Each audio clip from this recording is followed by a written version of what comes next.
ജാതിയുടെ പേരിലുള്ള ഐത്യവും ദുരാചാരങ്ങളും സമൂഹത്തിൽ നിലനിന്നിരുന്ന കാലത്ത് താഴ്ന്ന ജാതിയിൽപ്പെട്ടവർക്ക് ഒരുപാട് ദ്രോഹങ്ങൾ അനുഭവിക്കേണ്ടി വന്നു. അങ്ങനെ താഴ്ന്ന ജാതിക്കാരിൽ കുലഗുരുവായ ആൾ ഇഷ്ടദൈവത്തോട് ആരാധിച്ച് ഒരു ചാത്തനെ കൂടെ കൂട്ടി. ജന്മിമാരുടെ വംശനാശത്തിന് വേണ്ടി ഉടലെടുത്തവൻ. ഇതവൻ്റെ കഥയാണ്, ചാത്തൻ്റെ കഥ.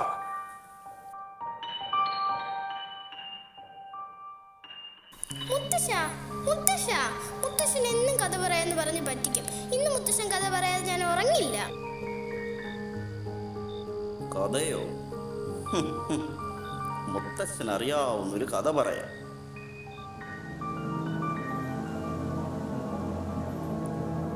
പണ്ടൊരു ദേശത്ത് ക്രൂരനായ ഒരു ജന്മിയുടെ മകനുണ്ടായിരുന്നു.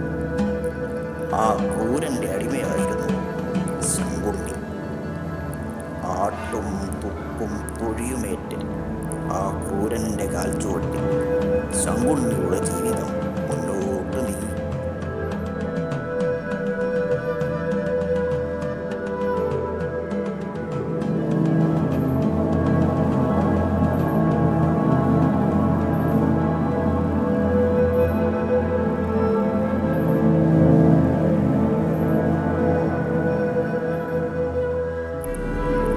ശങ്കുണ്ണിയോ ചാത്തന്റെ വലിയ ഭക്തൻ. അങ്ങനെ ഒരിക്കൽ ആ ക്രൂരന്റെ ക്രൂരത സഹിക്കവയ്യാതെ ശങ്കുണ്ണി ഒരു പൂജ ചെയ്യാൻ ഒരുങ്ങി. പൂജയോ? എന്ത് പൂജ? ചാത്തനെ പ്രത്യക്ഷപ്പെടുത്താനുള്ള പൂജ. ചാത്തനോ? വെറും ചാത്തനല്ല, കരിങ്കുട്ടി ചാത്തൻ.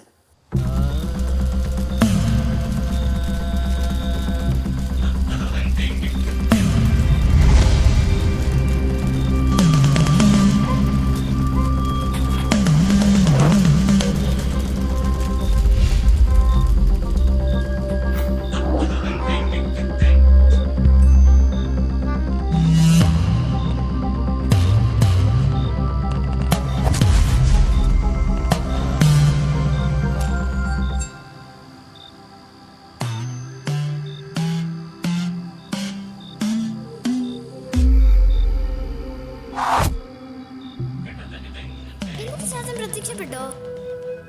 ചാത്തൻ പ്രത്യക്ഷപ്പെട്ടു. ശങ്കുണ്ണി അനുഭവിച്ച ക്രൂരതകളെല്ലാം ചാത്തനോട് തുറന്നു പറഞ്ഞു. തന്നെ രക്ഷിക്കണമെന്നും ഈ കൊടും ക്രൂരതകളിൽ നിന്ന് മോശം ലഭിക്കാനായി സഹായിക്കണമെന്നും ശങ്കുണ്ണി ചാത്തനോട് കേണപേക്ഷിച്ചു. എന്നിട്ടോ? സഹായിക്കാമെന്ന് ചാത്തനും. എന്നാൽ ചാത്തനൊരു ശാപമുണ്ടായിരുന്നു.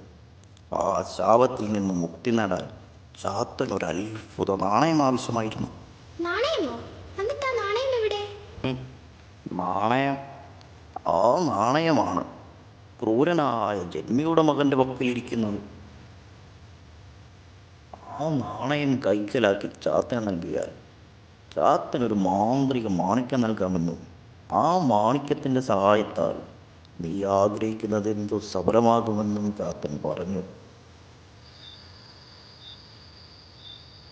എന്നിട്ട് ശങ്കുണ്ണിക്ക് ചാത്തനൊരു വാക്ക് കൊടുത്തു. എന്ത് വാക്ക്? ശങ്കുണ്ണി ആ നാണയം കൈക്കലാക്കി ചാത്തന് നൽകുന്നത് വരെ ചാത്തൻ ആ മാന്ത്രിക മാണിക്യത്തിന് കാവലിരിക്കാമെന്ന് ശങ്കുണ്ണിക്ക് വാക്കു നൽകി.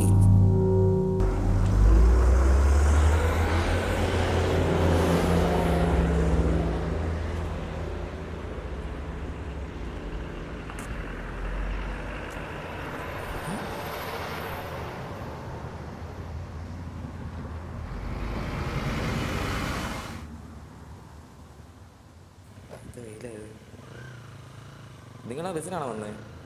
അപ്പം വാ, നമ്മുടെ സ്ഥലത്തേക്ക് പോവാ.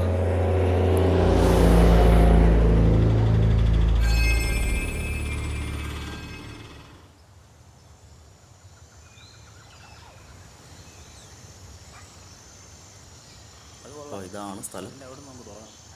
കൊള്ളാം അല്ലേ? ഇപ്പോൾ എന്തോ പരിപാടി? നാളെ തുടങ്ങുമല്ലേ? പരിപാടിക്കുള്ള സാധനമൊക്കെ എൻ്റെ ഉണ്ട്. പക്ഷെ വല്ലാത്തൊരു ക്ഷീണം, ഒന്ന് കുളിക്കണം. ഇത് ശരിയാവും തോന്നില്ല. ശരിയാവത്തില്ല. എന്ത് ശരിയാക്കില്ലെന്ന്? അതല്ലടാ, ഇതൊരു ചാത്തൻ്റെ കാവ. വിശ്വാസം ഉണ്ടായിട്ടൊന്നും അല്ല, പണ്ട് തൊട്ടേ ആൾക്കാർ പറഞ്ഞിട്ടുള്ള കഥയാണ്. അതിവിടെ എനിക്ക് തോന്നുന്നില്ല ഇവിടെ പണിയാൻ പറ്റും. ഒരിക്കലാണ് ഇപ്പോൾ വന്നിട്ടുണ്ടെങ്കിൽ പണിയെടുത്തേ പോകത്തുള്ളൂ അല്ലേ? അത് വിട്, നമ്മുടെ ബാക്കി പരിപാടി എന്ത്? അത് പറ. നിങ്ങൾക്ക് താമസിക്കാനാണെങ്കിൽ ടൗൺ വരെ പോകണം. അത് ഇവിടുന്ന് 6 കിലോമീറ്ററെങ്കിലും കാണും. എന്തിനാണ് ടൗൺ വരെ പോകുന്നത്? ടെൻറ്റ് ചെന്നാൽ പോരെ?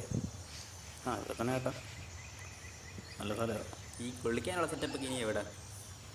എടാ, ഇതിൽ അപ്പുറത്തോട്ട് പോയാൽ മതി, അതിനപ്പുറത്തൊരു തോടാണ്.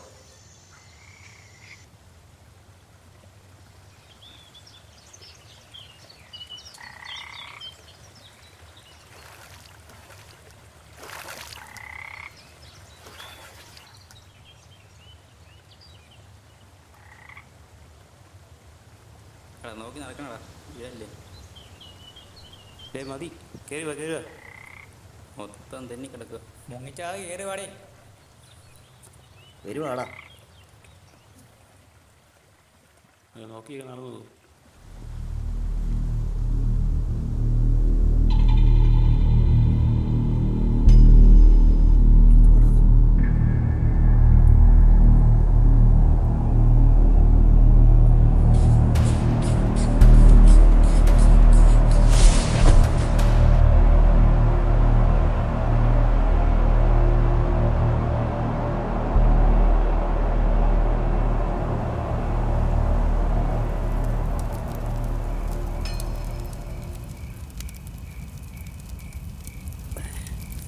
അപ്പോൾ അങ്ങനെ നാളെ തുറന്നുമല്ലേ? നീ ജെയിംസിനെ വിളിച്ചു, അവനെന്ത് പറഞ്ഞേ? നാളെ വരൂ. ജെയിംസ് വന്നാലും ഇല്ലേലും നമ്മൾ പരിപാടി നാളെ തുറന്നു. ഇല്ലേ നമ്മളടുത്ത സൈറ്റ് പിടിക്കും. എനിക്കിത് വലിയ വിശ്വാസം തോന്നുന്നില്ല. അത് അങ്ങോട്ട് മാറിയിരിക്കും. എടാ, രാവിലെ അവൻ പറഞ്ഞാലും കാര്യമുണ്ടെന്ന് എനിക്ക് തോന്നുന്നത്. രാവിലെ നമ്മൾ കുളിക്കാൻ പോലെ അന്നേരം വെള്ളത്തിനകത്ത് ഒരാളെ കണ്ടു. എന്ത് നമ്മളും വെള്ളത്തിലല്ലേ നിന്നേ? അതല്ലടാ, ആൾ ഇന്നത് വെള്ളത്തിൻ്റെ മണ്ടയ്ക്കാണ്.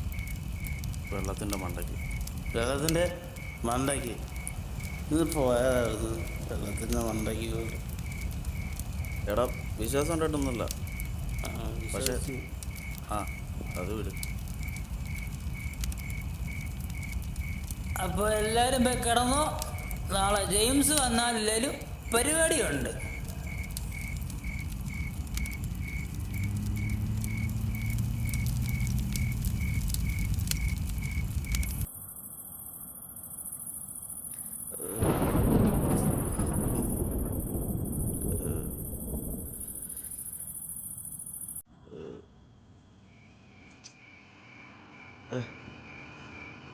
ഇത്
എന്നിട്ട് എന്നിട്ട് ശങ്കുണ്ണിക്ക് ആ നാണയം കിട്ടിയോ?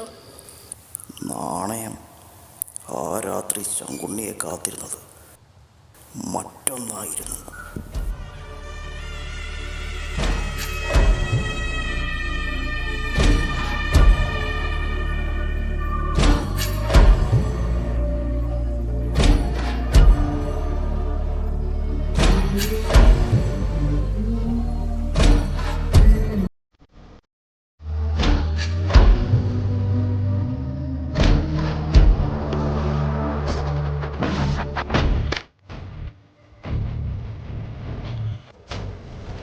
അപ്പൊ ചാത്തനൊക്കെ ഇവിടെ ഉണ്ടോ? ചാത്തൻ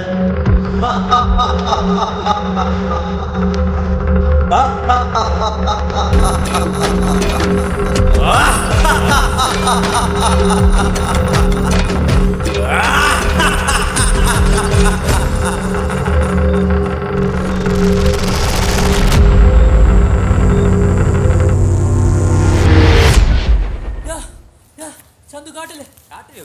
നീ എന്താടാ ഈ പറയുന്നത്? വന്നേ. എടാ എങ്ങോട്ടാണ് കൊണ്ടുവന്നത് ഞങ്ങളെ? എടാ ഒന്ന് പെട്ടെന്ന് വാ.